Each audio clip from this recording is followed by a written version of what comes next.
Dapat malaman natin ito. Dapat ito yung mga background. Kasi kung hindi natin alam ito, nagkaroon tayo. Akala lang natin yan. Alam natin ito. Ibasa. Yung mga nasa labas, mga yung people, Sino gusto niya? 758. 55%. 8 and 9. Bernita, sapagkat ang aking mga pag-iinip ay hindi ninyo ang mga pag-iinip o ang inyong mga inyong mga lakad sa aking mga lakad sabi ng Panginoon. So, yun ang sinasabi nila ng Gada. My thoughts are higher than your thoughts. As the heavens is above the earth, ganun katindi, ganun kataas. So, yung mga alam natin, siguruhin mo na yan ay thoughts of God. Kasi, we could explain the Bible or study the Bible by the level of our thoughts or human thoughts. Kaya yung mga scholars, mga ministers, pastor na kanya sa seminary, mga Bible schools. But, the advanced Bible knowledge. Kasi, ito nga, ito yung background. Ang isip kasi ng Panginoon, napakataas. Nasabi dito, Isaiah 55 verse 8. As the heaven is higher than the earth. So, we must know that. We must be very aware and careful of that. Because no matter how we study the Bible, kung ang ating level of thinking is earthly, wala na atin sa Panginoon eh. Ang ating i-strive muna ay to elevate our thinking to the thinking of God, to the level of the thinking of God. And then, we can say we know the Bible. But hindi mo na-elevate yung thinking mo, you can never claim. You can claim, but to God, no. You don't know it yet. You know nothing yet. Basahin mo yung sinabi ni Paul. 2 Corinthians verse 8, chapter 8 verse 2. You know nothing yet. Si Paul, scholar yan ng Judaism. Si Apostle Paul, matindi yan. Tago pa tayo yan sa Christianity, tago pa tayo ni Apostle Paul. Scholar siya ng Judaism. Inamin niya yan. Pero sinabi niya, wala ko pala akong alam. Akala ko alam ko na, wala ko pala akong alam. Kaya sinabi niya, you know nothing yet as you ought to know. Kasi ganito nga, bakit bigyan mo yung background? Nabanggit kanina dito sa explanation mo ng kabataan. Hindi ka binubidin. Nung magkasala si Adam, ang isang effect nun, bumaba ang thinking niya.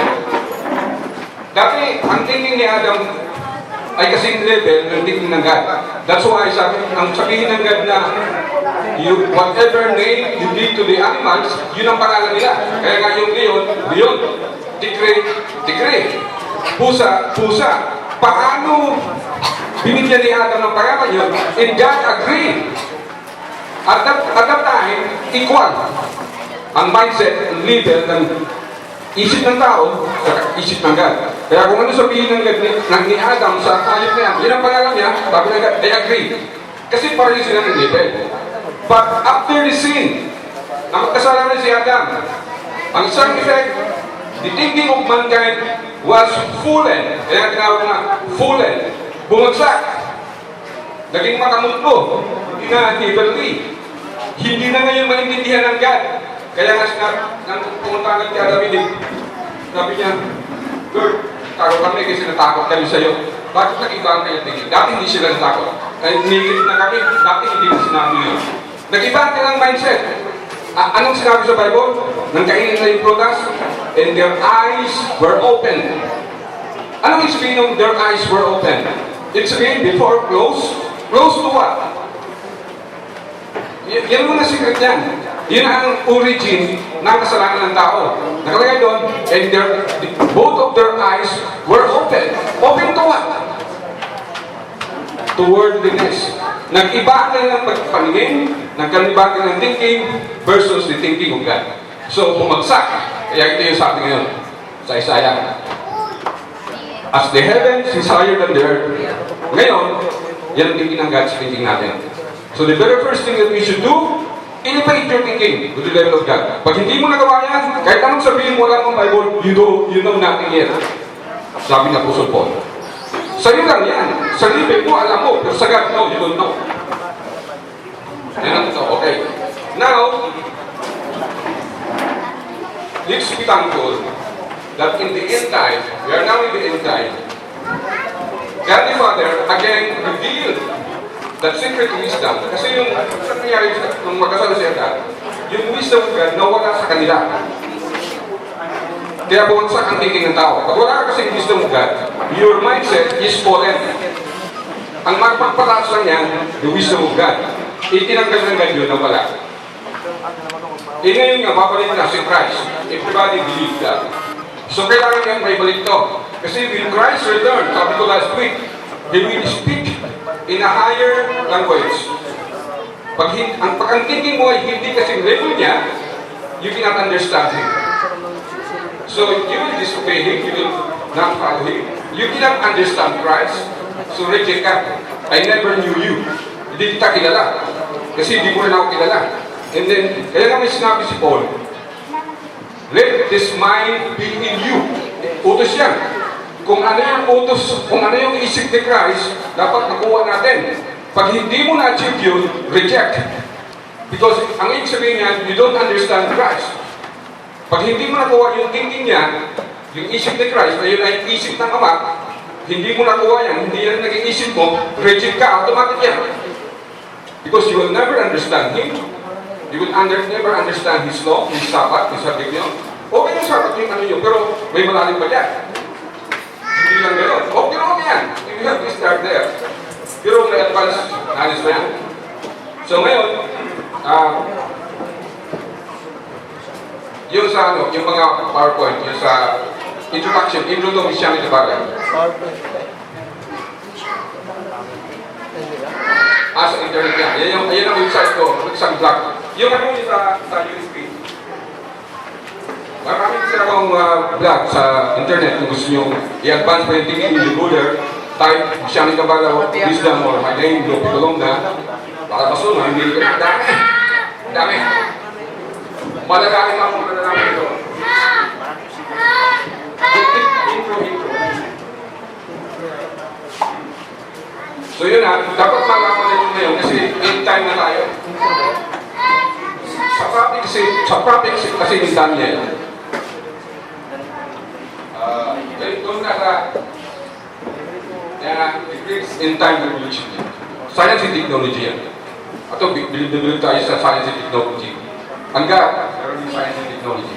You cannot say, kung may cellphone ka, may laptop ka, high-tech, hanggang walang gano'n. That's nonsense. Kung nagawa ng tao mag-advance sa high-tech, niya, gano'n din ang God. Hindi piling mahuli ang God. Yung advanced technology na ito ng God will transform yourself. Mag-iiba ka. You will be transfigured. Yung nangyari ni Christ, kung iwanan ng katawan niya, you will be transfigured. Pag wala ka na doon, you cannot do that. Reject. Ganun yan. Next slide. Next slide. Yan, tapos na yan. Last week. Next. O ito yung mga angel mismo, mga angel, nagkukumaho, maintindihan yung wisdom na ito. Pero sabi ng Ama, hindi pwede. Yet, ang mga angel, even the highest ranking angel in heaven, nakikiusap sa God the Father, please, Master, teach us that wisdom. Sabi ng Ama, tuturo, malalaman niyo yan, pero yung anak ko, mga anak ko ang tuturo sa inyo, hindi ako. Yan o. 1 Peter 1:12. Basahin nga, 1 Peter 1:12.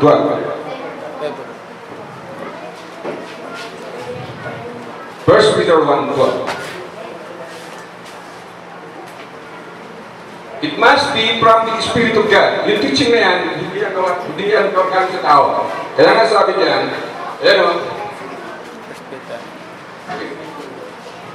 the Holy Spirit of God will teach you that wisdom. Hindi piling, nag-aral lang kayo, nalaman nyo na akong naituro sa inyo, hindi ganun. We need the Holy Spirit of God to truly understand the Bible. Without the Holy Spirit of God, kahit anong talino mo, anong research mo, hindi mo maintindihan.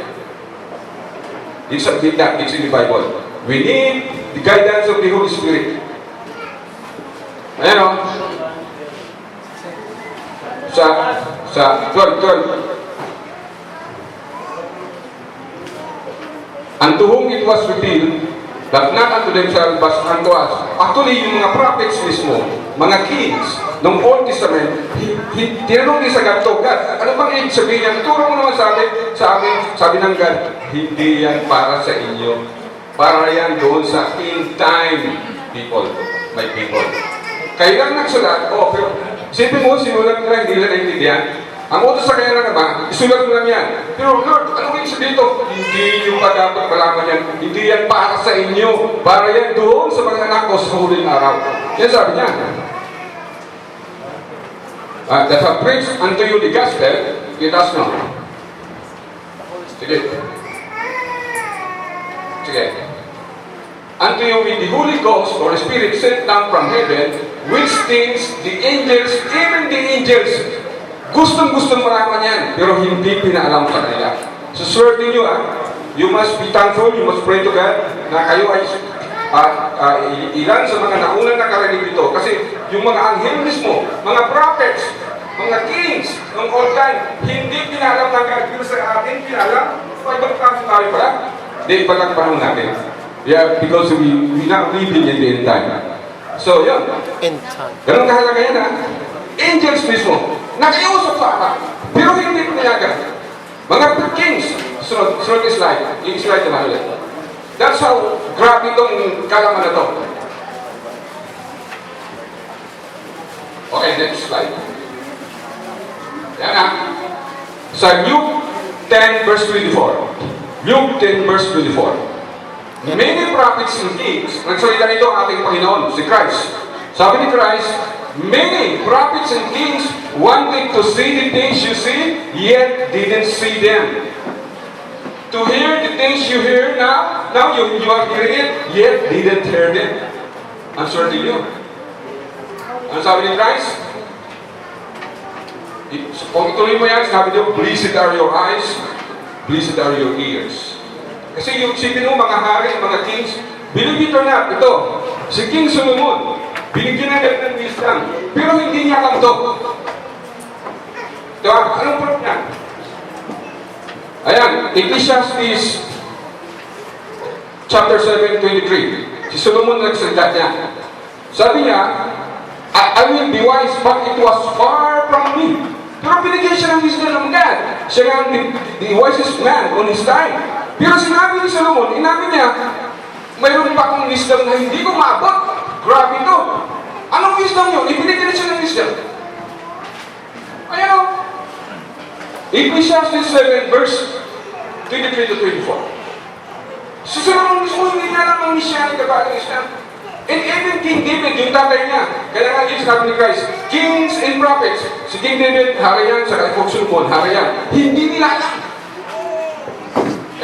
Sabi naman ni King Solomon, Psalms chapter 1, Psalms 139, chapter 5. Such knowledge is too wonderful for me. It is high, napakataas. Nagsalita diyan si King David. So, dalawang king, hindi nila alam. Ano yung prophet? Sample lang sa prophet. Si Daniel, Daniel 12 verse 8. Sinabi niya, si Daniel yan, great prophet yan, si Daniel of the Old Testament. Ano sabi niya? I heard, but did not understand. Sinabihan ako ng isisulat mo, Daniel, pero hindi ko naintindihan ko. Ano ba to? Daniel, hindi pa panahon mo yan. When the second time. Ganun ka din dito. Ngayon lang yan, narinig ito. You must give this time, effort, to be really start to know this one. Ito ang sekreto ng the entire Bible, the entire creation, and God Himself. Ito yung sekreto. Pag nalaman mo ito, makikilala mo siya. Pag hindi mo ito alam, hindi mo siya kilala. Ibig sabihin, hindi ka rin niya kilala. Kaya pagbalik ni Christ, pag hindi mo alam ito, sabihin niya, I never knew you. Lumayas ka sa harap ko. At itanggapin lang niya, yung kilala siya. Paano mo kilala si Christ? Siya ang nagkabara wisdom. Kasi siya ito mismo. Hindi yan, ako nga muna ang gardo, grabe naman kagad ng Lord binigay mo sa akin, ikalaman. Ako ba? Sino ba ako? Pilipino? Pilipinas? Pero nasa Bible pa lang, may mga verse. Teka, grabe naman ito. Biblika lahat, ang daming verse niyan. Nagpapatunay na sa Philippines na pinalang ng ganyan. Ito Pilipinos. Bakit? Ang daming article niya, naliwanag mo yan sa internet, sa blog. So nakita niyo na? Kung si King David, si King Solomon, si Prophet Daniel, hindi alam yan. Pero sa atin, pinaalam. Grabe ng pangkasi ang Diyos sa mga. Yesus sabi niya na, He will humble the mighty, and He will promote the humble. He will exalt the humble. Tayo na Pinoy, humble tayo. Masyado tayo man eh. Yeah, dami na nga sa atin, mga ibang bansa, China, Malaysia, Hong Kong. Dami na nga sa atin, Thailand, kaya lang, siniraan tayo. Di na lang, tataas naman tayo ng gano'n. In the next world, when Christ rules this earth, the Philippines will be a model nation. Next, Israel tayo. Grabe tayo. So ngayon, next slide.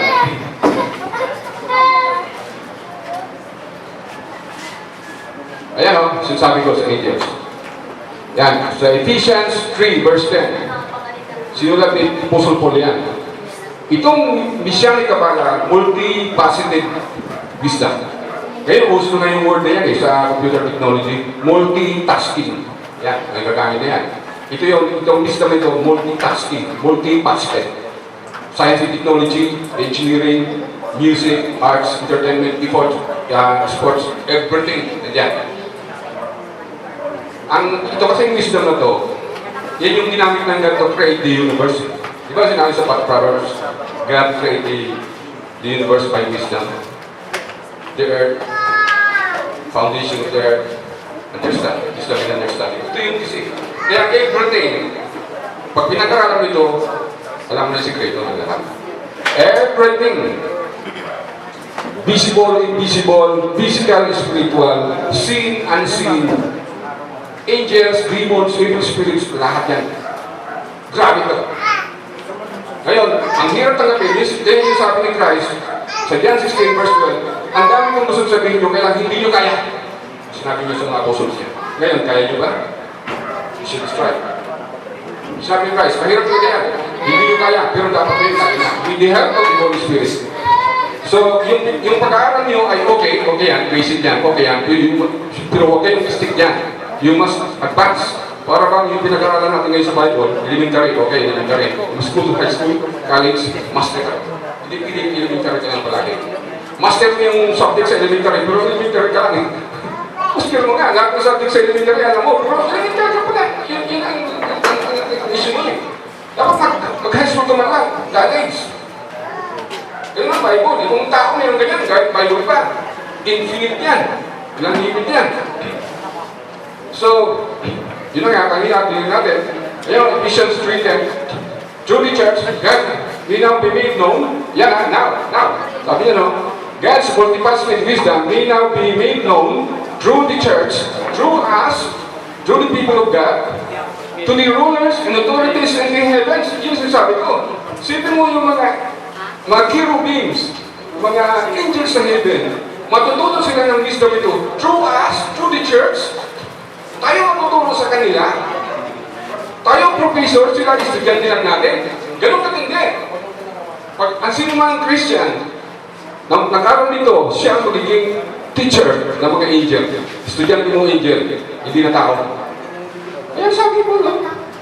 Mga authorities pa, hindi ordinary angel. Mga archangel, mga cherubims. Kung alam mo to. O ito. Ito yung tanong ko sa natin. Bakit yung Ark of the Covenant? Sabi ng God, kay Moses, kumuha ka ng Ark of the Covenant, may cherubim na dalawa. Ganito ang position na, nakatingin sa mercy seat. Bakit yung position? Sabi ng God, lahat ng sinabi ko sa isang mo, kung baguhin na, yung dalawang cherubim sa Ark of the Covenant ay tumitingin sa mercy seat. Hindi somewhere, hindi kung saan. Doon lang sila nakatingin. May meaning yun, may secret yun. Bakit? Ano yung nasa loob ng mercy seat? Ang Ark of the Covenant. Yung Aaron, mana sa kayong Ten Commandments. Mana, the symbol of Messianic Kabbalah wisdom. Mana. Yun ang Messianic Kabbalah wisdom. Gusto nga nila matuto, kaya sabi ng galo, sige, gusto nyo. As a symbol na gusto nyo, gawin kayo palagi doon. Kasi nasa loob yun. Kasi nga tuturuan lang natin sila para. Kaya nga, sikreto yan. Ang Bible kasi, pag nag-aaral kayo, okay yan. Okay.